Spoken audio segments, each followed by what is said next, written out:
Blog Talk Radio.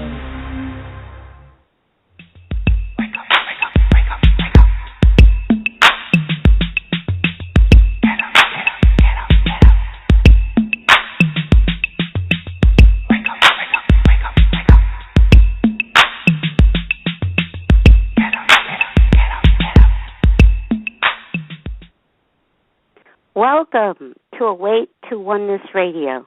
I am Caroline Chang, your host. The mission of Awake to Oneness Radio is to inspire the world to awaken to the universal truth of oneness.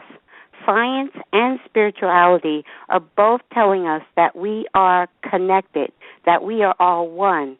So what you do to another person, you're literally doing to another aspect of yourself. And when the mankind awakens to the universal truth of oneness, there will be peace on earth. Today's show topic is sharing wisdom with Channel Tina Louise Spalding. Tina has channeled 3 books: Making Love to God, Great Minds Speak to You, and her latest book is Jesus My Autobiography. I am so honored to have Tina with us this evening. Welcome, Tina, to Awake to Oneness Radio. Hello. Thank you for having me. Well, thank you so much. Thank you. I'm so honored that you are with us. Could you please? I've grown over the last week a huge fan of yours. I love your YouTube channels. I love how you share so much wisdom through your YouTube channel. But could you please share with our audience your journey, your spiritual journey, your story, and how you became a channel? Okay, well, it's hard to know where it began. Actually, I grew up in a family that went to psychics regularly, and we would often have seances in our house. So I grew up knowing that spirit existed, and I grew up into my adulthood and had a very difficult time through my 20s. I wasn't very happy about being on the planet a lot of the time. And so I started reading the Seth material. I was probably in my early 30s when the Seth material came my way, and I was very, very intrigued with that concept of creating your own reality. And so I started to employ those techniques in my art career. I'm a wildlife and metaphysical painter, so I started to use those ideas, and as I went through my 30s, I still was having a hard time being at peace and being happy with myself, really. I had a very judgmental mind, but it was always drawn to channeled material, so I read the Conversations with God books. And then when I was 42, my second marriage ended, and I moved to a small island off the west coast of Canada, and I was having a very difficult time. My children were living with their dad, and I was really kind of at a bottom in a way, struggling with guilt and just a second divorce and that kind of thing. And this book came my way via my sister called A Course in Miracles, and it was a very, very dark week for me. It was a Christmas week, and I was having a difficult time being separated from my children. And I started to read this book, and it made me feel very, very different. I couldn't quite understand the language of the book, but it made me feel different. And so I started to read it, and I really couldn't stop reading it. I started to have some very vivid dreams, and within about the first month of reading the book, I had a couple of extreme out-of-body experiences which I had never had before, and I knew it was something to do with this book that I was reading, so I kept at it. I did the 365 lessons that are contained within that book, and over the next 10 years, I studied that book very, very deeply, and I put the practices into practice in my life. And so it's a book about forgiveness and learning to train the mind to do what you want rather than have it run riot.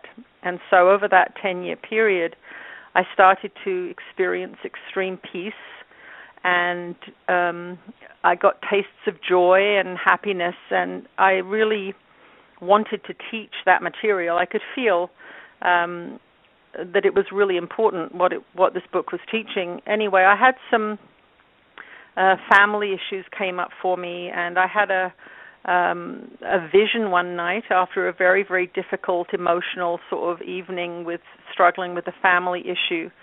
And this was the first time I really heard a voice, and I was shown this vision of a village, and it was an English village. I'm English originally, and over this village was a cobweb touching everything, and the voice in my head said, the ideas that you're entertaining right now are contaminating everything in your life, just like this cobweb is touching everything in the village that you're seeing.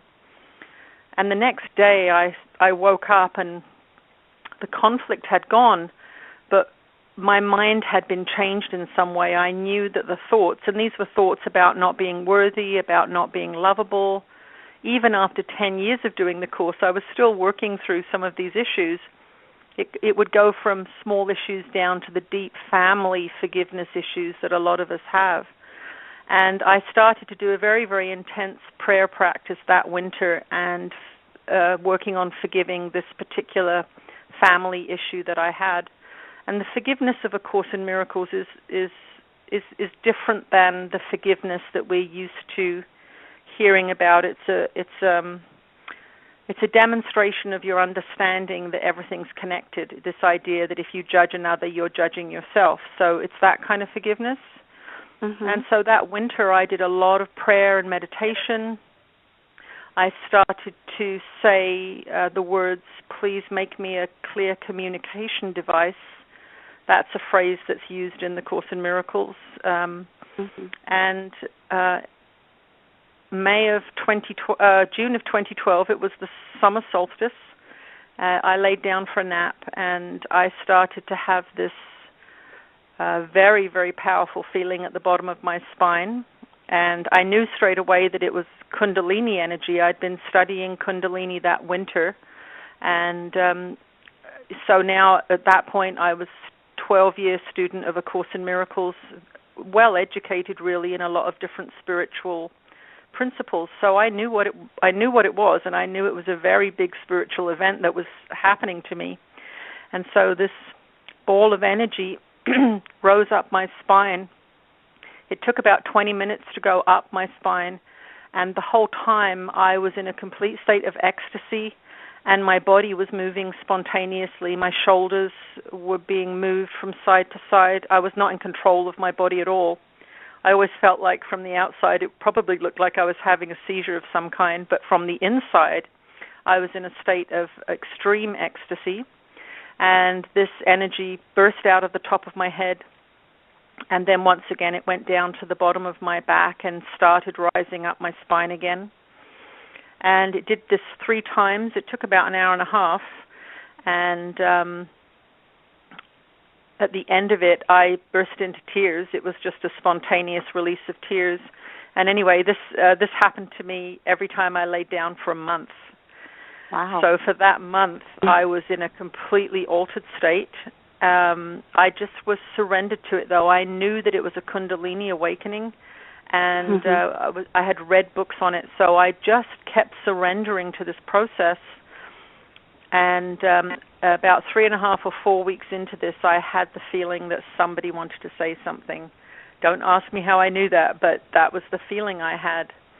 And so I went to an automatic writing workshop. A friend of mine who was a channel was doing that, and I started to write straight away. First of all, it looked like scribbles, and then over about an hour-long period, I started to write this word Ananda, Ananda, just over and over. My hand wrote that word, and I'd heard the word Ananda. I knew, the yogis had Ananda at the end of their names, Yogananda, and so that was kind of it for the public or the group channel, the group automatic writing.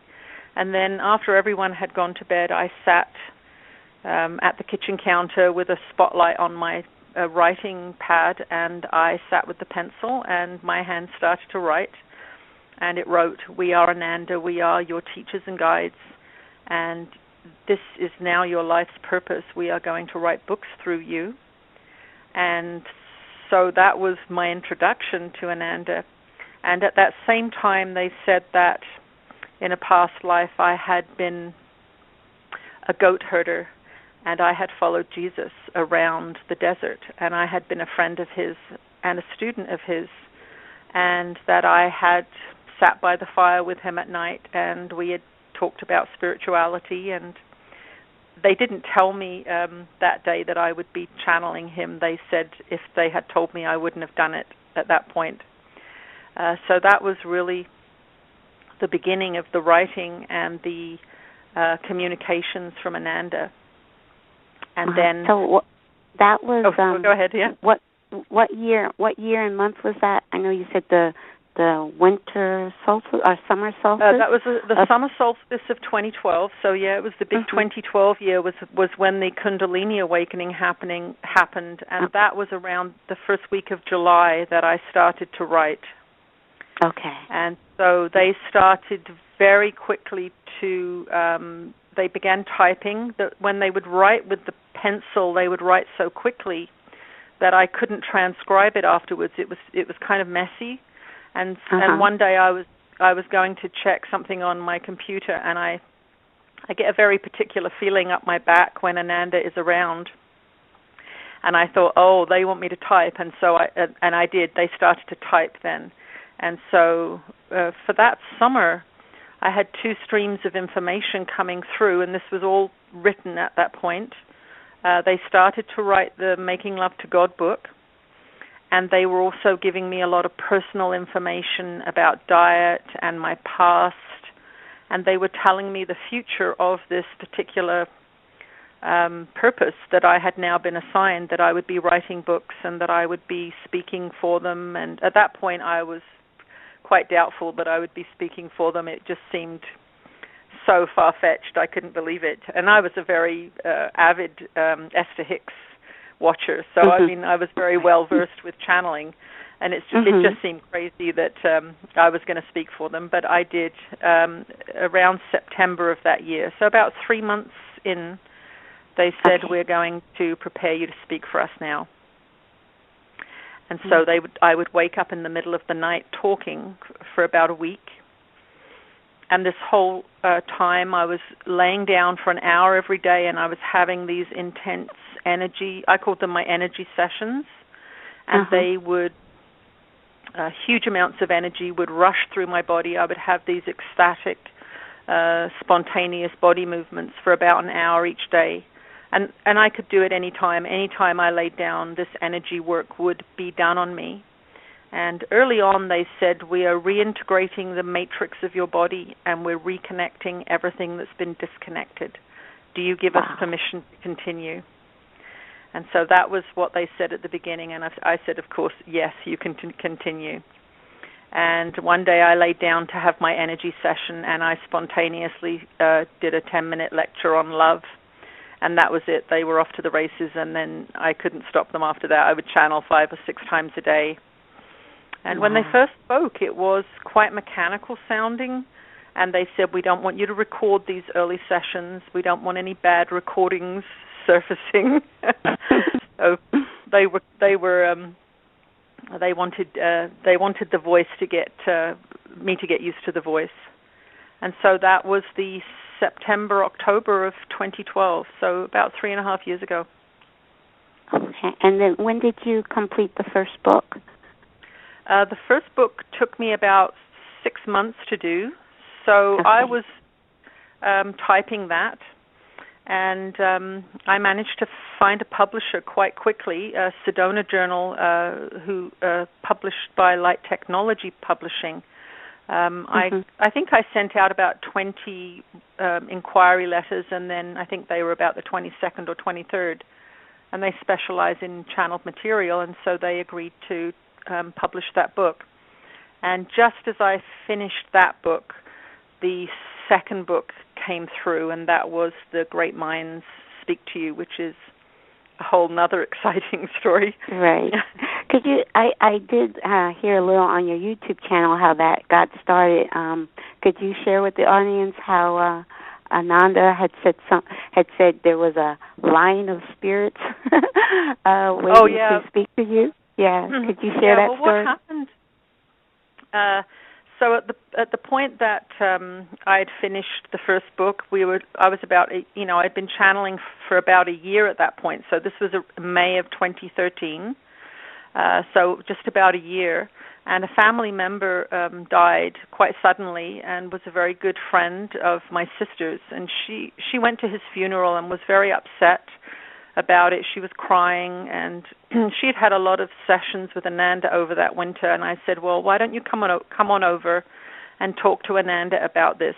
And so about 5 minutes before she showed up, I tuned into Ananda, which means I allow them to speak through me, and they actually talk to me in my own voice, and I record it.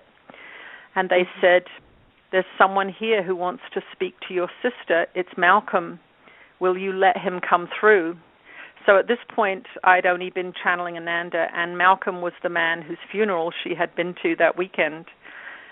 And I had met Malcolm, a lovely English guy, and I said, of course Malcolm can come through. So I channeled him for about 5 minutes. He said, in a very strong English accent, I just want to talk to your sister and let her know what it's like to die and that I'm okay. And so my sister came to the door, and I said, you'll never guess who wants to talk to you. It's Malcolm. So I channeled him for about an hour, and he told her what it was like to die. He told her what he was experiencing in the afterlife. He was with his mum, and they were talking about their life, and he said he was doing fine, and it just changed my sister's experience. She went from being sad and depressed to being happy, and it was like a miracle. And then the next morning I got up early, and I would channel every morning. And Ananda said to me, there's a long line of beings here who have a message for the world. It's going to be a book. Will you let them speak? They're all famous. And so that morning I channeled the first person, who was Albert Einstein. So for almost a month, every morning, about 6 o'clock in the morning, I would channel, and I didn't know who was going to come through. Ananda would always introduce them. And so the first person was Albert Einstein, then Jerry Garcia, then Ralph Waldo Emerson, then Marilyn Monroe, and it just, every day it got more and more intriguing, this amazing combination of different people. And so that book came through in a month, very, very quickly. And so those first two books were published almost at the same time, because the Great Minds book was so fast, it just came in very, very quickly. And then about go ahead. I was building up to the last last one. At about the 15th person, I started to think, I wonder who the 20th person is going to be, because I channeled the Kennedys and John Lennon and, a lot of very, very big names. And I thought, who's the last person going to be? And I just said to myself, just don't be Jesus. Just don't be Jesus. And, of course, the 20th person was Jesus. Wow, and so that was an amazing experience, somewhat disconcerting. But I thought, oh, wow, that's the end of the book. That's amazing. And then the next morning, Jesus came through and said, I want you to write my autobiography for me. And so I didn't even get a break. It was literally the next day. And he assigned me homework. I had to read the New Testament before he would channel. So that was the beginning of the third book, and it took 40 channeling sessions to channel the Jesus My Autobiography. But it took me about 18 months to really get used to the idea that I was channeling him. I didn't come out of the closet about it for about a year. It was a huge psychological journey, just going through thinking about what people were going to say. Is someone going to shoot me for doing this? I had all of those fears come up, and I had to process it. It took a while. So it's amazing, and I applaud you. I applaud you for using the name Jesus, because we know on earth during his life, his name was Yeshua, and there are a lot of channels channeling Yeshua, and that's the name they will use. But I applaud you for using Jesus. You know, that I really do.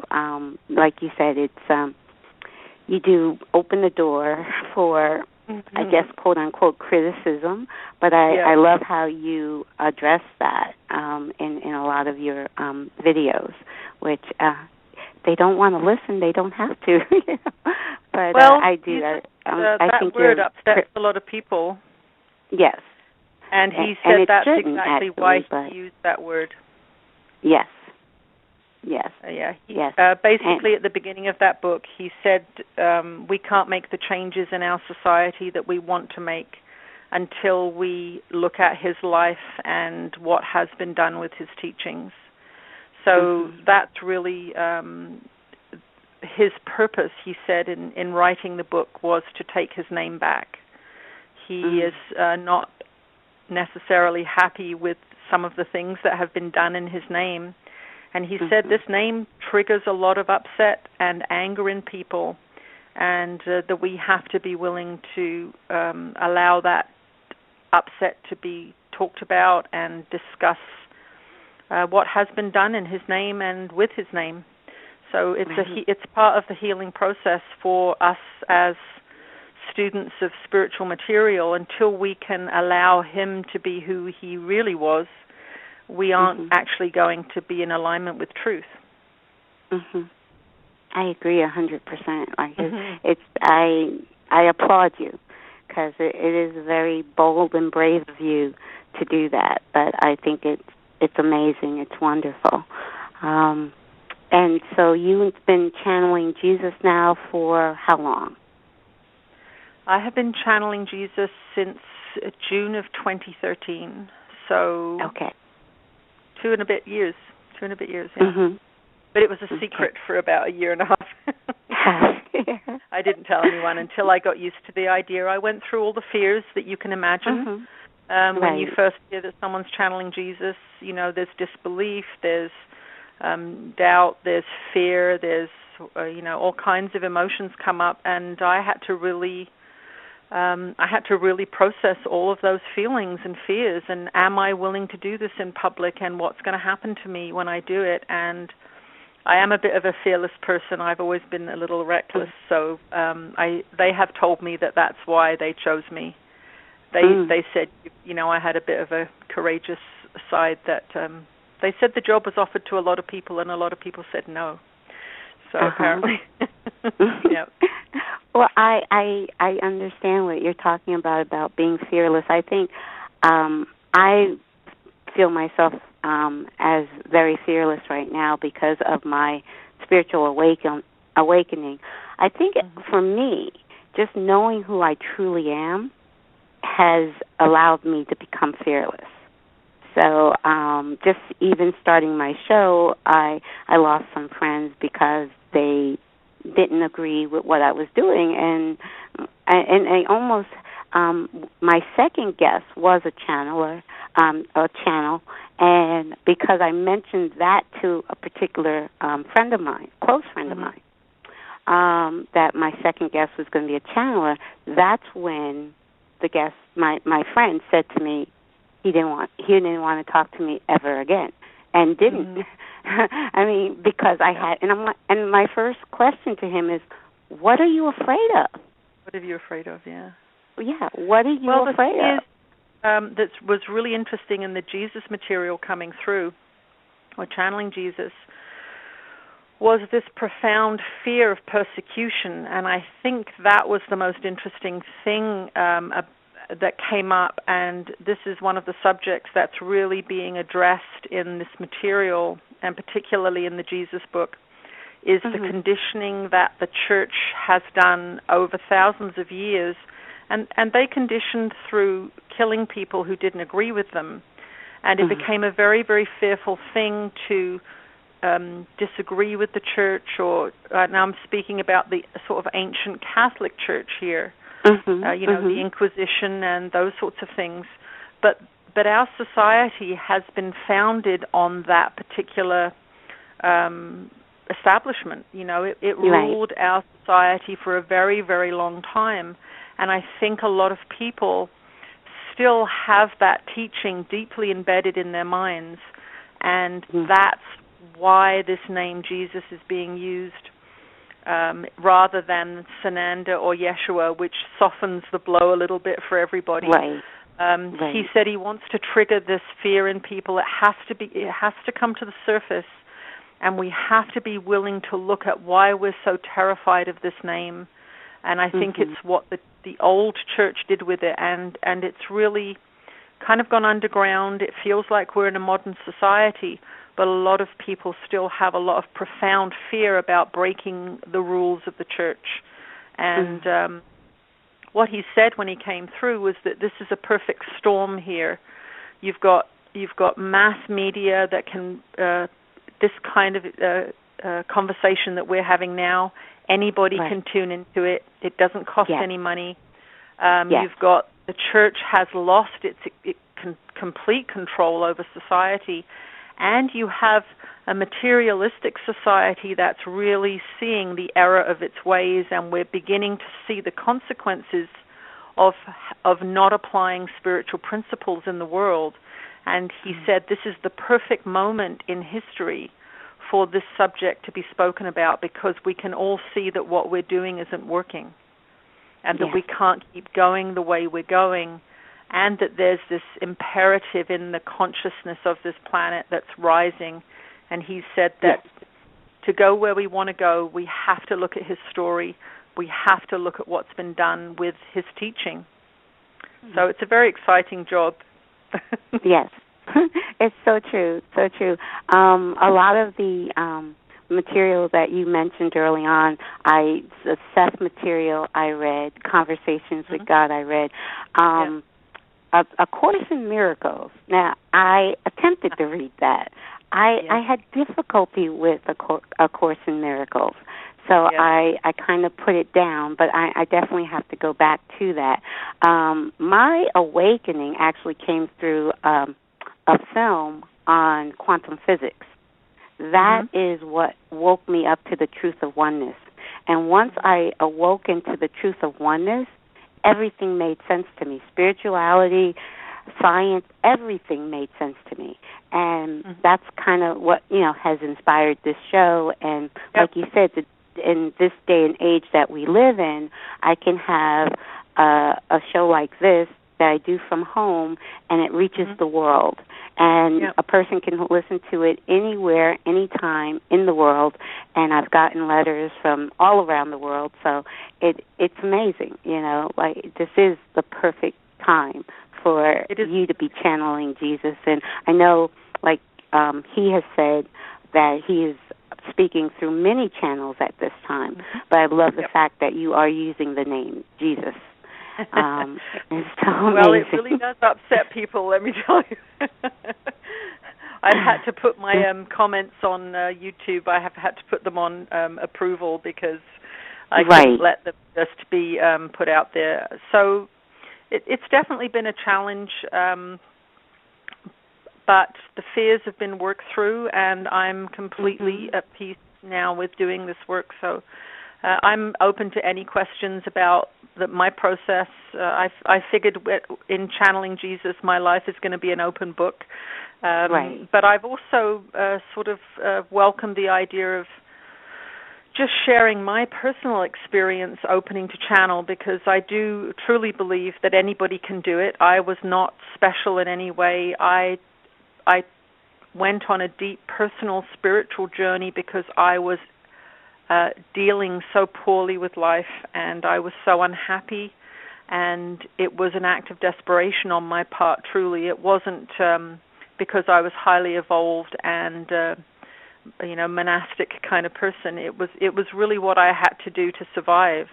And so I've seen this transformation of my own mind through these practices, and that was really my impetus to do this, was to help people go from suffering to peace, and that's really what this is about. They talk about raising our frequency into a state of peace, and once your mind is at peace, then you can really connect to Spirit. Spirit has a hard time communing with us when we're upset, when we're frustrated, when we're angry, in judgment, we're in a very low frequency. And so we have that feeling of isolation and separation, not because Spirit has abandoned us, but we've gone too low in frequency for them to really be able to communicate with us. Rita, yes. Oh, I'm so glad you did bring that up, because I think that's so important for people to know that we are all channels, really. We all can do this if we, like you say, we raise our frequency, and that, also is going back to the science. Everything has a frequency. Everything gives off a vibration, and when you raise your vibration, you can open yourself up to this kind of communication with your higher self. And I'm so glad you did bring that up, because that's something I'd like to share with people too. It's I believe that all of our answers can be found within if we take the time to quiet our minds and actually go within and just listen to that small, still voice, telling us and leading us in a more positive, more uplifting direction. So that is amazing. I'm so glad that you mentioned that, because Jesus, what I learned from listening to you on your YouTube channel is that Jesus channeled back in the day, and people didn't understand that he was channeling. So that's amazing. Yes. Yeah, I really enjoyed that part of the book where he said, it was around 11 or 12 that he started to really get downloads of information, and that's why he appeared to be such a precocious child. And I think there's one Bible story early on where he was, I think arguing with the rabbis or something, and he was about 12 years old. And he said that was when the communications began, and they carried on all through his teens and 20s. And he was getting instruction, and he was being taught how to transform his own mind. And so that his enlightenment at 30 was the consequence of a systematic spiritual practice. It didn't happen for no reason, and it wasn't because of, it wasn't because he was the only son of God. It was because he had trained his mind and had listened to this instruction that was coming from his guides and teachers, who were non-physical at that time, and he followed the science and raised his frequency to such a degree that he became enlightened and continued to teach in that enlightened state for several years. That's amazing. There are some callers that have their hand up with questions. So would you like us to take a few calls? Absolutely, that'd be fun. Okay, awesome. Okay, let's see. We have a caller from area code 203. Caller, you are on the line. Area code 203. Hello. Hello. Hi. My name is Michelle. Hi, Michelle. And hi. I find it interesting that you found yourself like writing, and you said you channeled the writing and it flowed out of you, and that's what happened to me like last month. Granted, I did have a story I really wanted to write, but I'm not a writer. And the way it came out was so unusual.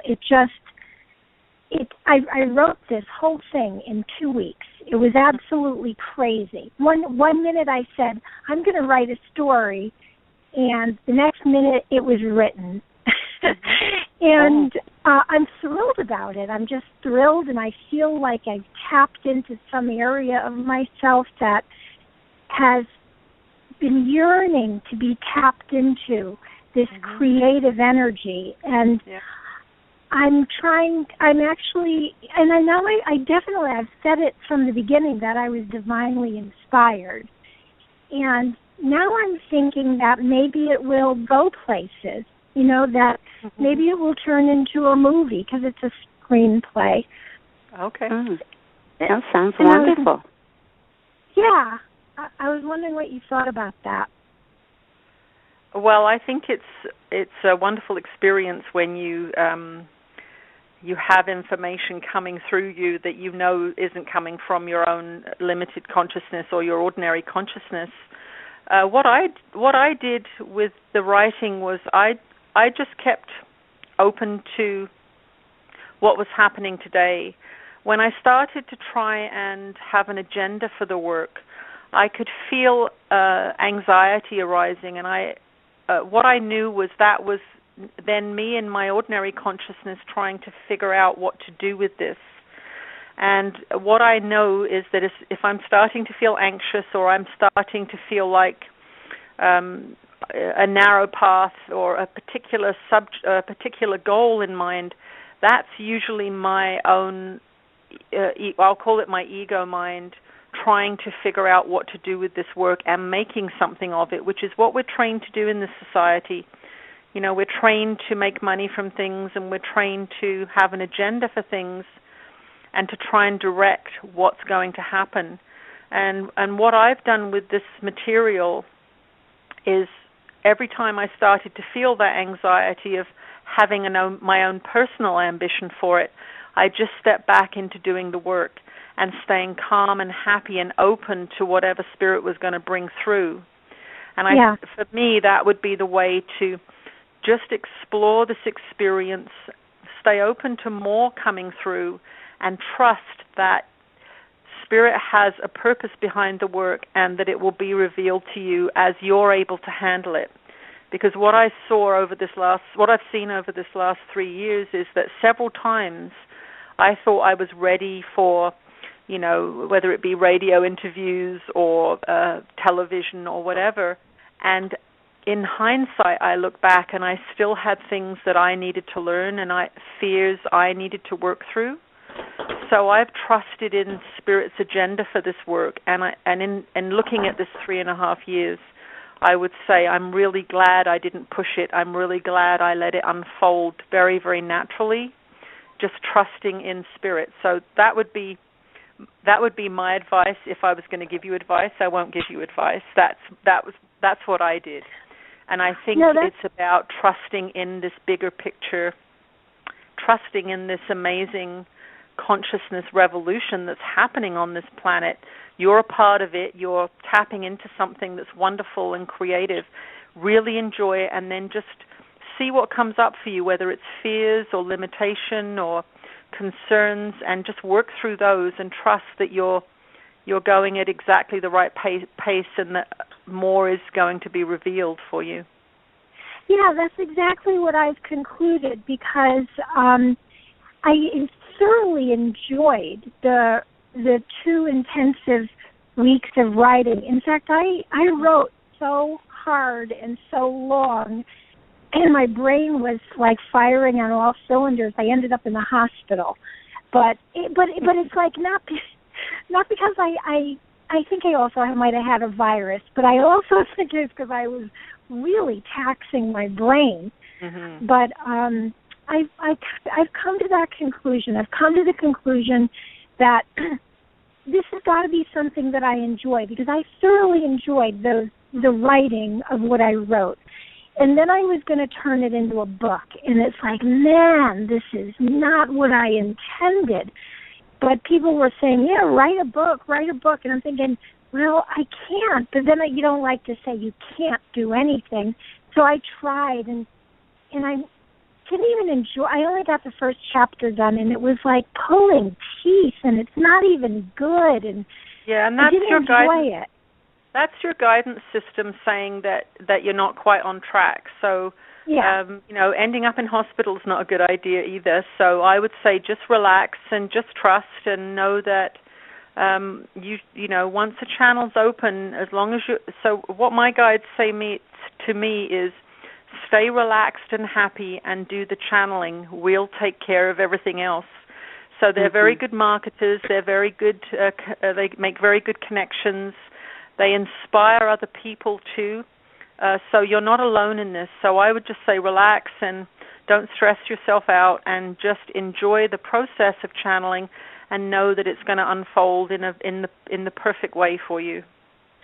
Yeah, that's kind of what I've concluded too. Thank you. Yes. Well, thank you, Michelle. Thank you so much for calling in. And I agree with what Tina said 100%.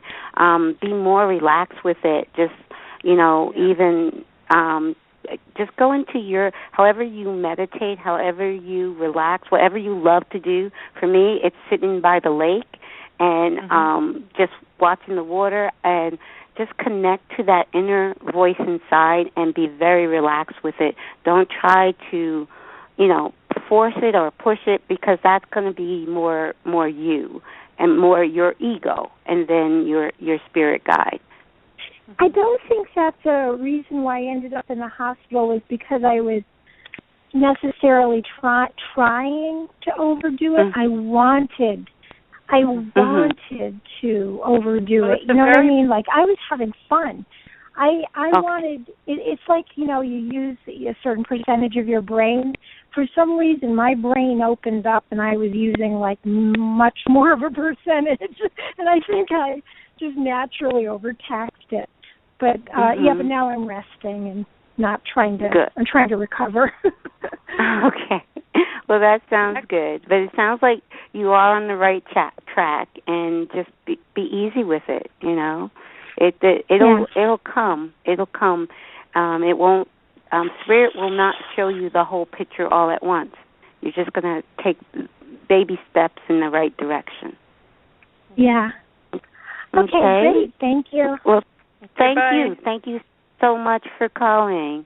Good night. Okay. Good night. All right. We have another caller from 914 area code. Let's see. I'll try to bring him on.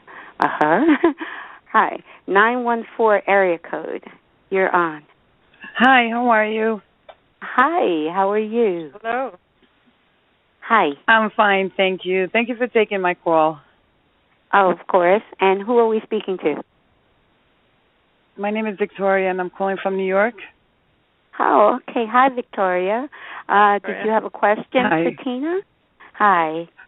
I didn't know if I was to ask a question, or because I know you channel, or you can see or call my daughter to come in, or if that's too much. I don't know how you want me to ask, or I'm not sure.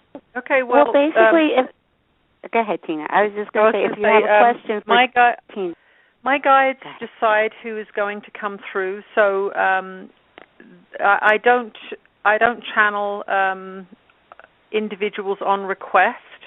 The people who are coming through and that are teaching through me have a particular purpose, and they say it's the evolution of human consciousness is their purpose. So I can't choose who to channel. So I can channel Ananda. They can certainly answer your questions. They are teachers. They will, of course.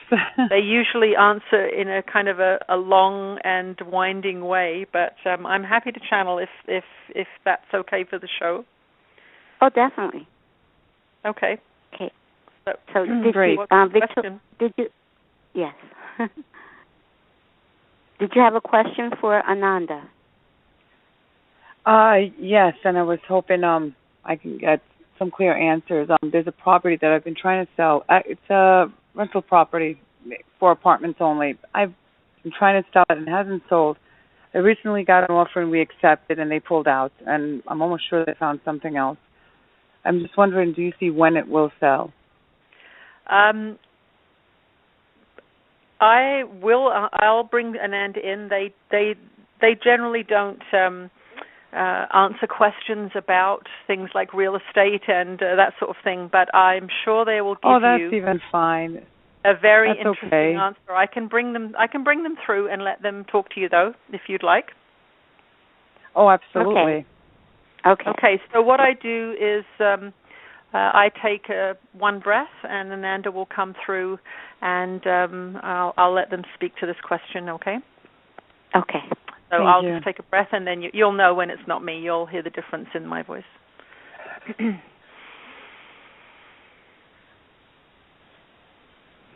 We're with you again, dear ones. We are very, very pleased to be allowed to answer the question. Our dear one led us through, and we are, of course, always happy to speak to humanity, to individuals, to anyone who has a question about their experience. What we want you to know about your real estate experience here is that the movement through this particular journey is being hindered by your insistence on it looking a particular way. You have a very strong agenda for this particular property and the money that is going to come from it. And we would like you to relax about this. Now, this is something that is not common in the Western mind, relaxing about these sorts of things, particularly when it comes to money. So we would like you to begin to let go of the tight reins of control, and this is why it is causing you anxiety. You must understand that every experience that you are having in this earthly plane is to show you your own consciousness, and that is its purpose. It is not for the purposes that you have assigned these events to. It is not for making money. It is not for any kind of material gain. The only purpose of your life is to see inside your own mind and learn where it is out of accord with love. So we want you to feel this anxiety as guidance from your own spirit teachers and guides, that you are a little too aggressive, we will say, in your pursuit of your goal. We would like you to relax. We would like you to open up your mind to the purpose of your insistence. It is the purpose of your insistence that is the lesson in this for you. And as you slow down and open up your mind and ask what it is you need to see, you will see that there are controls and fears in your mind that are seeking to be let go of. This is the spiritual aspect of this encounter with real estate that you are having. So spirit is trying to show you something about yourself. It is taking the form of real estate. It is taking the form of money. But it is really to show you what is going on in your own mind. That is all anything is for. You understand this, that the world is not for the ends that you have been taught it is for. The world is to show you where you are out of alignment with love, and love is always calm and peaceful. It is always open and offering. So if you get yourself into that calm and peaceful place, you will find that something will shift very, very quickly, because you are now in alignment with love. And when you are in alignment with love, you generally get what you want, because the universe wants you to have what you want, but it wants you to have it from a high frequency place where you are going to use it for good. So it wants to educate you through your feelings and emotions to tell you when you are out of alignment with love. It is in letting go of your agenda.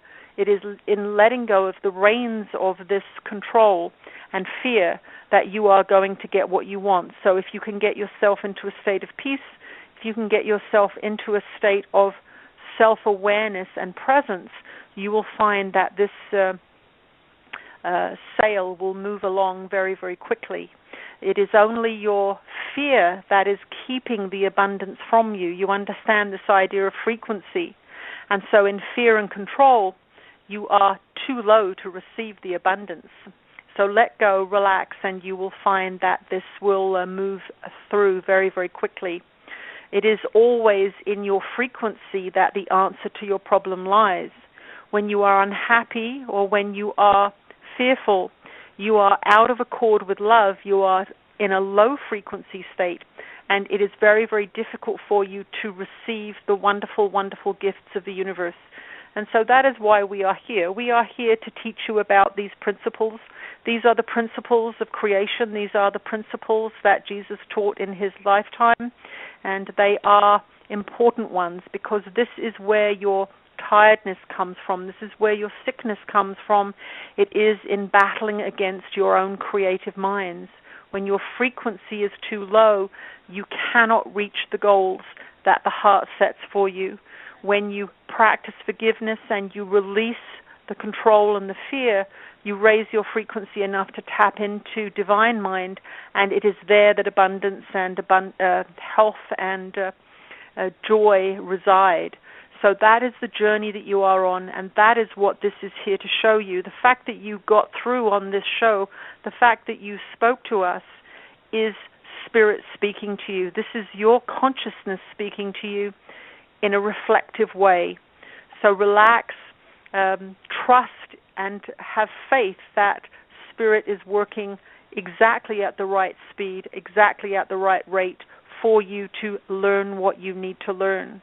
This is the message that we would ask you to take from this conversation tonight, that everything you are experiencing is for your consciousness evolution. There is not one thing, good, bad, or indifferent, that is an attack on you from what you consider God or some punishment for not being good enough.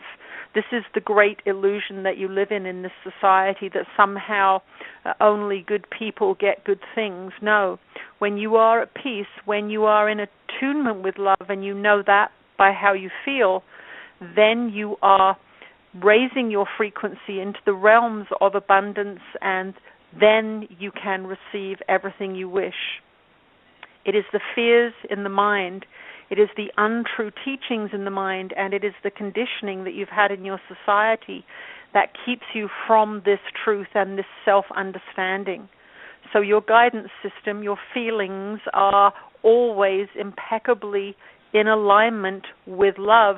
And when you are not in alignment with love, when your thoughts or your actions or your words are unloving to yourself or another, you will begin to feel bad, you will begin to feel stressed or afraid, and it is your guidance system telling you that you are now out of accord with love, and so you are not going to receive the abundance of the universe, not because you are bad, but because the abundance of the universe is at the frequency of love, and that is where we are seeking to guide you. So get yourself relaxed, let go of your agenda, and you will find that the property will sell much more quickly, and that is our answer to your question. Oh, my goodness, yes, it does. Yeah. Okay, I'm back again. That was amazing. That I've never in my entire life have ever experienced anything like that, ever.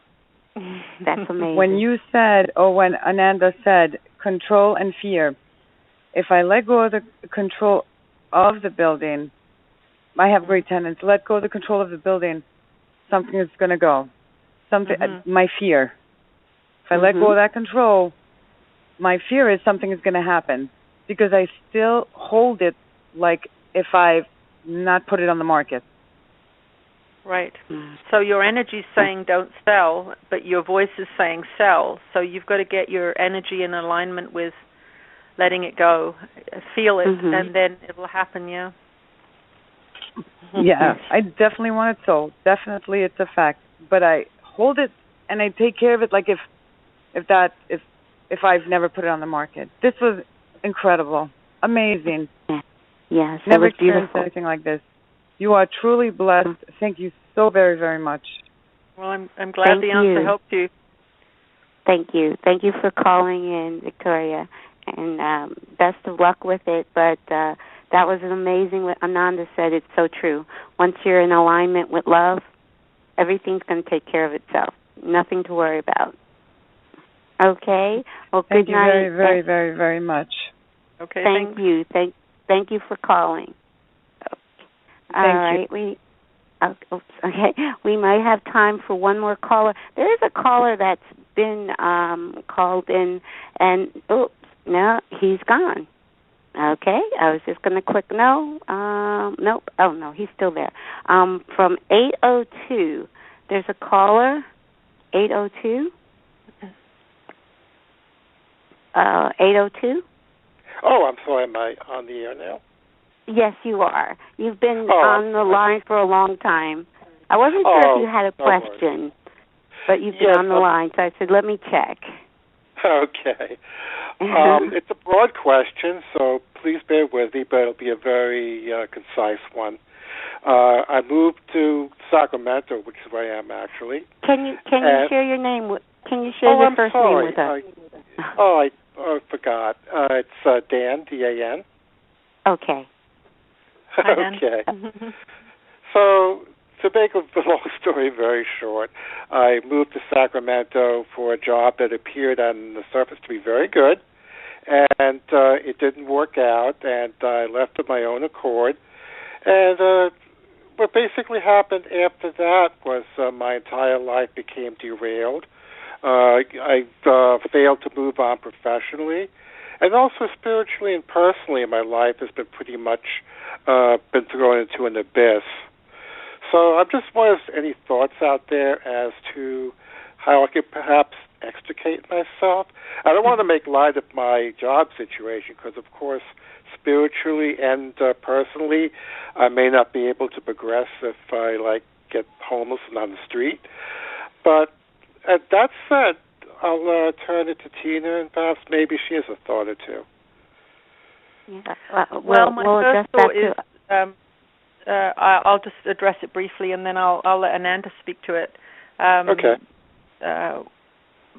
When people's lives fall apart, it's often one of their greatest times and opportunities for spiritual evolution. You're beginning to see that you're not your job, you're not your bank account, you're not the house you live in, you're not the car you drive. And those are great realizations to have. And what you realize is that every day you are okay, even though you aren't conforming to what society says is successful, but you're beginning to see that you are okay every single day, even though you don't think you're going to be. I've gone through some very, very scarce times on my journey, and what I've come to see is great resilience has developed in me, a true understanding that my value has nothing to do with the job I have or the bank account that I have, and it's given me a tremendous freedom from the restrictions of those things, and most people are living within the restrictions of those things. They truly believe that if they don't have the job and the house and the car, that they're valueless. And it's a tremendous gift to yourself to allow this experience to unfold and come to see what's truly valuable. And that's you and your creativity and your ability to express yourself, your uniqueness. These are all things that can't have a dollar value put on them. And you will actually come to know yourself really profoundly through an experience like this. I've been through some very, very dark times in terms of money and income and housing, things like this, and it's really helped me on this journey. I'm much more fearless because I have lost everything that most people are afraid of losing. And it can be a great boon to your spiritual development. Don't underestimate how valuable it is. So I'm not sure if we have time for Ananda to come through. They usually aren't a 2-minute. Yes. Well, sure. That's some help. We have more. We have a little extra time. So yes. I'll bring Ananda through and let them speak to it. Okay. Oh, thank you. Okay. Awesome. We're with you again, dear ones. Your successes in your Western conditioned mind are often failures as far as we are concerned, and your failures are often successes as far as Spirit's concerned. Spirit is not concerned with your comfort. It is not concerned with your requirements as trained in your society. This society has trained you to be very limited. This society has trained you to be very fearful and constrained. We, as spiritual teachers, become very, very excited when a human is challenged. We become very, very excited when a human being is forced to use their ingenuity, when they see the truth of their own divinity through losing what they think is necessary and finding out that it isn't necessary at all. To become penniless is far from a disaster as far as Spirit's concerned. It can show you the true value in the world, the sunshine, the trees, the grass, the earth, These are free. Communication, loving kindness, compassion, caring for your fellow brothers and sisters, nurturing, painting, drawing. These are all things that you do not have to pay for. The most beautiful experiences on this planet are free. Laying on a beach in the sun, walking through the dappled light of a beautiful forest. These are the things that are of true value on this plane. And so many of you are lost in illusion. You are lost in your televisions. You are lost in your very well kept and furnished prisons. But the truth of the matter is that everything that is valuable is free. So we do not want you to tell the story that you cannot afford the good things. You can afford the good things. You can go out in the rain. You can swim in a lake. You can help someone. You can love someone. These are what is remembered on the other side in the afterlife experience. When you have your life review, there is not one material thing that is brought up for you to look at. It is all experience. It is all emotion. It is all creativity. This is what is valuable. So we want you to know that there are 1,000 free things that you can enjoy and appreciate and experience every day. And the more you do that, the richer you will feel. And then your finances will turn around because you will know that you are abundant. And in that feeling of abundance and appreciation and love, you will attract to you exactly what you need in terms of the material. But sometimes you assign yourself these tasks to wake you up. You assign yourself difficult, challenging things to get your attention because this society is so comfort-oriented and at times is so deeply entrenched in unconsciousness that it takes a little bit of a shock sometimes to wake the human mind up. So be grateful that you are awakened from your slumber and use every minute of your day to appreciate what you can use, what you do have, and how you can explore and expand your own consciousness without spending a penny. So congratulations, use it well. It is an opportunity for growth that few people have. And if you come at it with the right opinions and you come at it with the right energy, you will grow tremendously from this experience. So we say well done and use it to the best of your ability. Forgive yourself for any errors that you may have made and know that the feeling of joy and appreciation is going to bring you the abundance you are seeking. Well, thank you. That's very profound. I hope I can grow spiritually out of this. So far, I feel that's an impasse as well. It's just in opening your mind to the opportunities that are coming your way. So often we're worried about what we've lost, but if you change your mind, I think you can look around and see that you're perhaps have got more free time. You've got the ability to go out in nature, take some pictures. There's a lot of opportunities there if you look at it from a positive point of view. It is challenging, though, I know. Yes, focus on the positive, and one of my practices daily, and first thing in the morning, is to get out a journal. Is my appreciation journal, and write down all the things I'm thankful for. I don't think about anything that I don't have. I only focus on what I do have and say thank you. So maybe, that might work with you in the first thing in the morning. Just write a list of all the things you have that you're thankful for and focus on that throughout your day. That sounds like a good start for me. Mm-hmm. Yeah. Well, accepting what is kind of the first step. You, as long as you're in resistance to what's happening and judging it as bad, you're going to feel bad. As soon as you start to accept it and look for that silver lining, you're going to shift your frequency, and then you're going to have access to new ideas. You're going to meet new people. You're going to have a more positive experience. So begin at first to accept it, and then look for the good in it. And you'll be surprised, I think. It's just that reframing, saying it's a good thing rather than a bad thing. And how do you know? Well, that's what's happening, so it must be good for you on some level. So Exactly. Hope so. So true. you know, if there's any chance of getting out of this muck I'm in, you know, but you imply that a little bit of letting go instead of trying to get out of it by force might be a better approach. Right, and also just shifting the focus on the positive.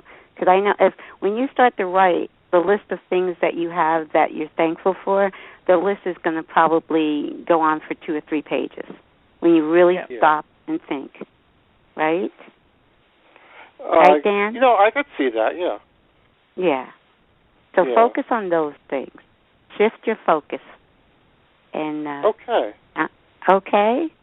I think right. I appreciate it. Thanks so much, guys. Okay, Thank thanks. you. Thank Bye-bye. you so much, Dan. Have a good night. Okay. You too. Bye-bye. Bye. All right. Bye-bye.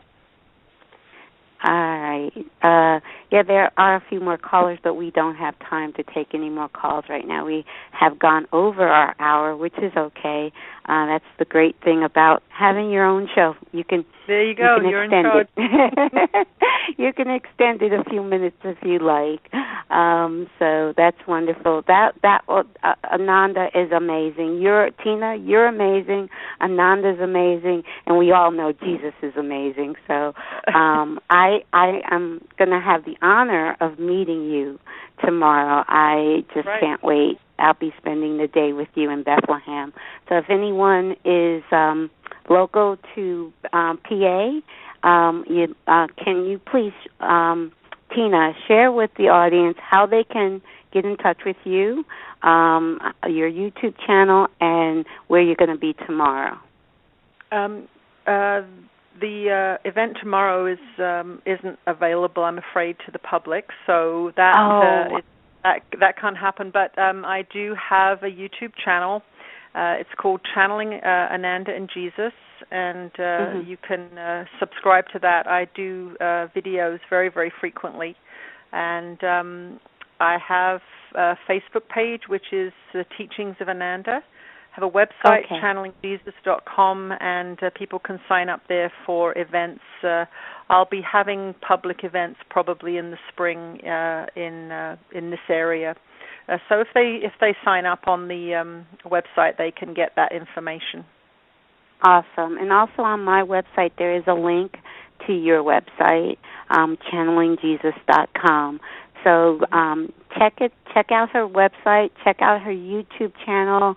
It is amazing. And keep in touch and follow when she'll be back in this area. Awesome. Thank you so much, Tina. I am so honored, and Ananda is amazing. You're amazing. Like I said, just all amazing. Thank you so much, well, Tina. Thank you very much for having me. That went so quickly. I can't believe that was an hour. I know. The hour went by like that, actually, but it's all good. So you have a great night, and I will see you in the morning, okay? Okay. Thanks again. Thanks a lot. Bye-bye. Bye-bye. Good night.